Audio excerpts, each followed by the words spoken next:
घनघोर अंधेरी रात थी। आकाश में बिजली चमक रही थी और तेज बारिश धरती पर कहर बरपा रही थी। महल के अंदर राजा विक्रम अपने सिंहासन पर बैठे थे जब अचानक द्वारपाल हड़बड़ाते हुए अंदर आया। महाराज, राजमहल के द्वार पर एक अजीबोगरीब साधु खड़ा है। वह कहता है कि उसे आपसे तुरंत मिलना है। द्वारपाल ने घबराई आवाज में कहा। राजा विक्रम ने तुरंत साधु को अंदर बुलवाया। साधु के चेहरे पर गहरी गंभीरता थी। उसके कपड़े गीले थे, लेकिन उसकी आंखों में एक रहस्यमय चमक थी। महाराज, साधु ने धीमी लेकिन गूंजती आवाज में कहा, आपका राज्य संकट में है। 1 माह के भीतर असुरों का हमला होगा और अगर आप इस हमले को रोकना चाहते हैं तो आपको 5 रहस्यमय सुराग ढूंढने होंगे। यह सुराग आपको एक गुप्त अस्त्र तक पहुंचाएंगे जो अकेला इस राज्य को बचा सकता है। राजा विक्रम ने गहरी सांस ली। कहाँ हैं ये सुराग और क्या हैं ये चुनौतियां? साधु मुस्कुराया और बोला, हर सुराग एक अलग चुनौती में छिपा है।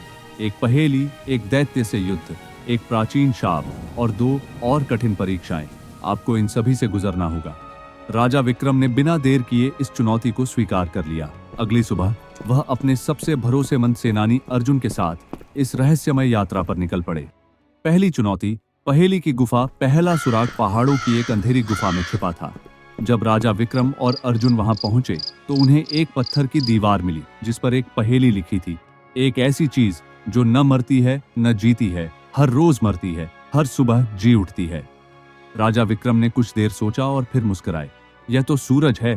जैसे ही उन्होंने उत्तर दिया, दीवार के पत्थर हटने लगे और एक गुप्त कक्ष खुल गया। अंदर एक चमकता हुआ पत्र रखा था। राजा विक्रम ने पत्र उठाया जिसमें लिखा था, दूसरा सुराग दक्षिण की ओर जंगल में एक दैत्य के पास है। दक्षिण की ओर बढ़ते हुए राजा और अर्जुन एक भयावह जंगल में पहुंचे। वहां रक्तबीज नामक दैत्य राज करता था, जो जैसे ही मारा जाता उसकी रक्त की बूंदों से नए दैत्य जन्म लेते। राजा ने तलवार निकाली और रक्तबीज पर हमला कर दिया, लेकिन हर वार के साथ नए दैत्य प्रकट होते गए। अर्जुन चिंतित हो गया, लेकिन राजा विक्रम ने बुद्धिमानी दिखाई। उन्होंने पास में पड़ा जलता हुआ मशाल उठाया और कहा, हमें इसकी रक्त की हर बूंद को जलाना होगा। राजा और अर्जुन ने रणनीति के अनुसार लड़ाई लड़ी। जैसे ही रक्त बीज को मारा गया, उसकी रक्त की बूंदें जलने लगीं और वह पूरी तरह नष्ट हो गया। दैत्य की गुफा के अंदर दूसरा सुराग मिला। तीसरा सुराग एक शापित मंदिर में है, लेकिन सावधान, वहां जो भी गया वह पत्थर का हो गया। तीसरा सुराग एक खंडहर बन चुके प्राचीन मंदिर में छिपा था।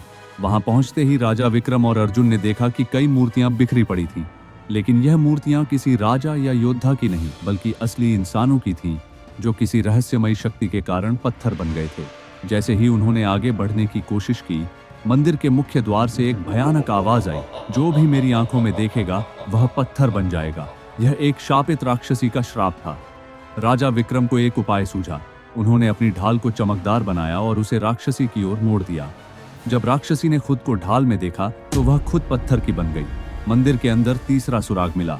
चौथा सुराग समुद्र की गहराइयों में छुपा है। चौथी चुनौती, समुद्र का दैत्य।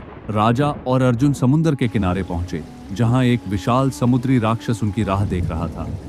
यह राक्षस पानी में इतना तेज था कि उसे पकड़ना असंभव था। राजा विक्रम ने एक तरकीब निकाली। उन्होंने अपने सैनिकों को समुद्र में एक जाल बिछाने का आदेश दिया। जब राक्षस ने हमला किया तो वह जाल में फंस गया। समुद्र के तल में छुपा चौथा सुराग मिला। आखिरी सुराग तुम्हारे ही महल में छिपा है, लेकिन वह तब तक नहीं मिलेगा जब तक तुम अपने सबसे बड़े भय का सामना नहीं करोगे। अंतिम चुनौती, राजा का सबसे बड़ा भय। राजा विक्रम महल लौट आए, लेकिन उन्हें समझ नहीं आ रहा था कि उनका सबसे बड़ा भय क्या है। तभी अचानक महल पर असुरों का हमला हो गया। राजा के सैनिक डर गए, लेकिन राजा को एहसास हुआ कि उसका सबसे बड़ा भय था अपने लोगों की हार और उनका विनाश। राजा ने बिना देरी किए अपनी सेना को संगठित किया और असुरों पर पलटवार किया। युद्ध कठिन था, लेकिन आखिरकार राजा विक्रम की रणनीति और साहस से असुरों को पराजित कर दिया गया। जैसे ही युद्ध खत्म हुआ, महल के दरबार में छिपी एक गुप्त दीवार खुली। वहां रखा था गुप्त अस्त्र, जो दिव्य शक्ति से बना था। राजा विक्रम ने गुप्त अस्त्र उठाया और उसे हवा में उठाते ही आकाश में रोशनी फैल गई। अचानक वह साधु फिर प्रकट हुआ और बोला, राजन, तुमने अपनी बुद्धिमत्ता, पराक्रम और साहस से अपने राज्य को बचा लिया। यह अस्त्र अब तुम्हारे संरक्षण में रहेगा और तुम्हारे राज्य पर कोई संकट नहीं आएगा। राजा विक्रम ने साधु को प्रणाम किया और राज्य की रक्षा करने की शपथ ली। उनकी विजय का उत्सव पूरे राज्य में मनाया गया और उनकी वीरता की गाथा सदियों तक सुनाई जाती रही।